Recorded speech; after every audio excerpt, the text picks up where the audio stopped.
again. Здравейте! And welcome back to our little Bulgarian adventure. Well, we've had a lovely week this week of weather. It's Yep. been very pleasant. Very pleasant. And the rain that we have had, which we do need, has just been overnight, which Yep. is great. Perfect.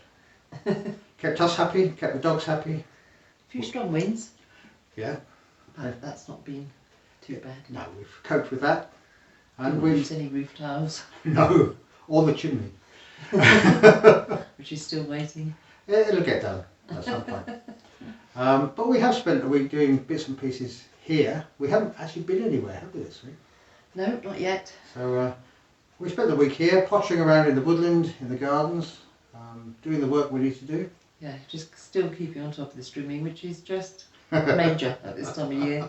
Hopefully it should start to die down a bit now. Yes, as it gets hotter, the grass should slow down its ridiculous growth. Yeah, and the weeds should stop coming out quite so much. Let's hope so. But Max and I have been continuing with the wood processing. This is how far we've got this week. This week we've continued with the wood processing.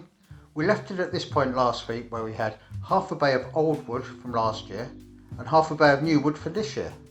Well, it's been quite a busy week and this is how far we've got.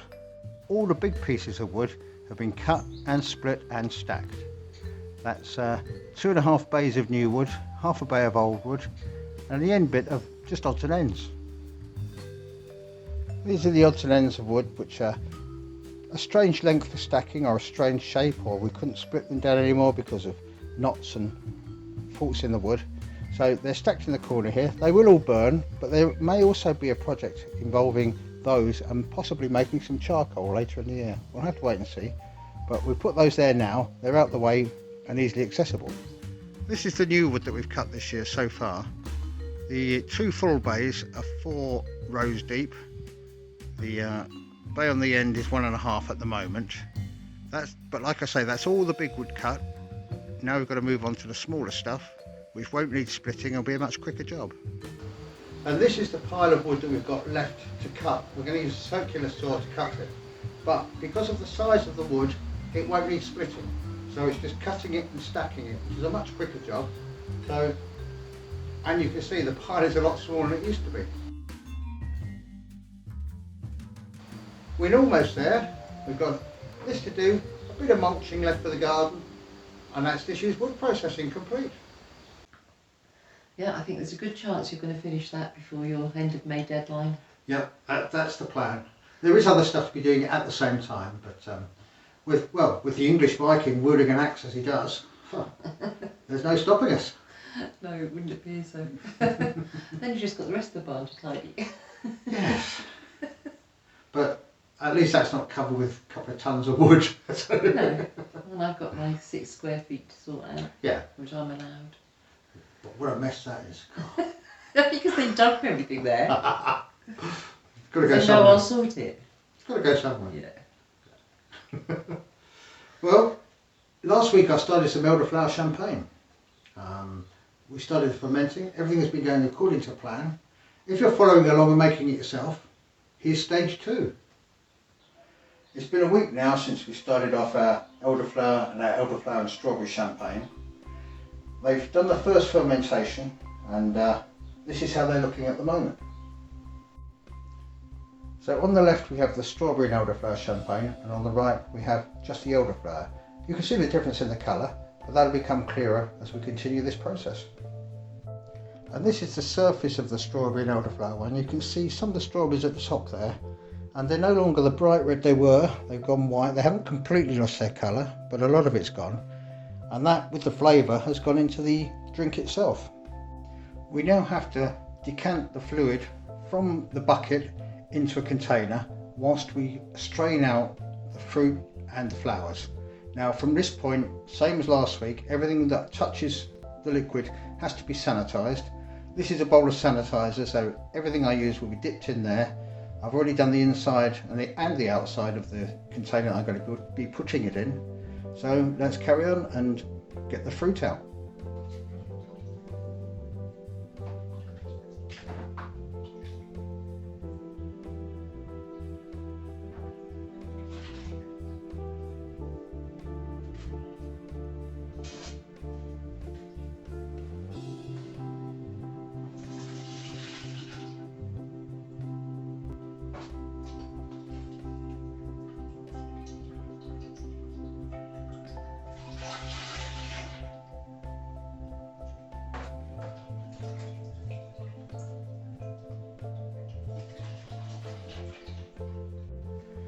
So that's the first straining done. We've removed all the fruit, the flowers, the raisins, everything that was in the champagne to start with.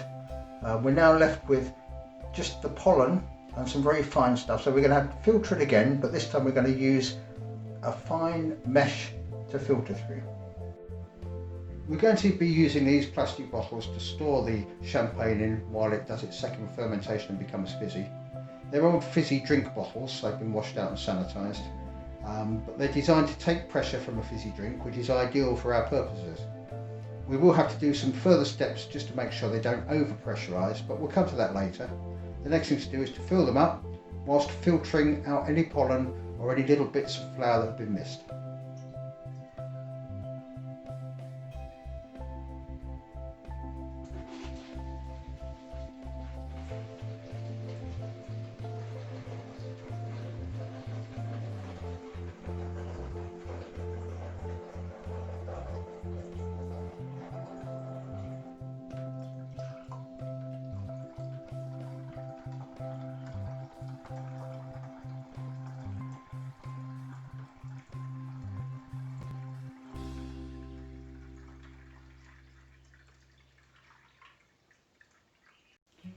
So there we have our elderflower and strawberry champagne in the bottles. We've got 3 bottles there, 2 litres on either side and 1.5 litres in the middle, I believe. But we'll leave them now to carbonate. Every day now we have to release any excess gas by simply loosening the lid, letting the bubbles come to the surface and dissipate, and then we can tighten the lid again. This is so the bottles don't overcarbonate, which could lead in them splitting, bursting or even exploding in some extreme cases. Now that we've done those, I'll get on with the elderflower champagne. It's exactly the same process, so I won't bother showing you me doing it all over again. And there is the bottled up elderflower champagne and elderflower and strawberry champagne. Now it's going to stay in these bottles to carbonate. I may, once it's carbonated, cool it down and decant into different bottles, because when you open one you don't want 2 litres of it, do you? So we'll put it into more manageable size servings, but we'll see how it goes. But for now, that's where we leave it. If you are making this, don't forget to release the excess CO2 every day from the bottles, just to make sure that they don't overcarbonate or, worst case scenario, split, burst or explode. It's been a day now since we bottled the elderflower champagne and the elderflower and strawberry champagne. You can see at the bottom of the bottle here, at the very corners, that's where the sediment's beginning to settle out. You want this to happen, you want to get as clear a drink as you can possibly get. But when you release the carbon dioxide, the sediment's stirred up, which is one of the reasons for doing it. It's also to release pressure, but this is what happens when you release the pressure on the bottle.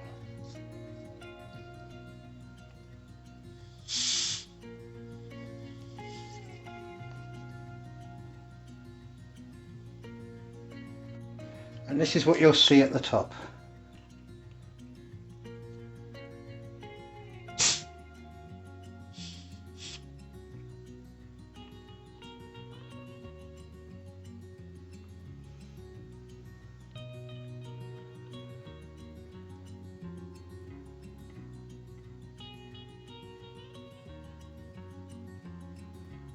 If you just keep releasing a little bit of gas each time,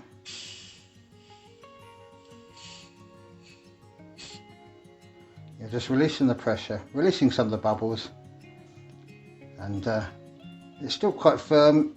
We want to get to the point where we can release the pressure off the bottle. It'll build up again in the next 24 hours and we'll do the process again. But you can see with that much pressure left unchecked, you will end up with problems either when you first open the bottle or even before that. It could split or burst.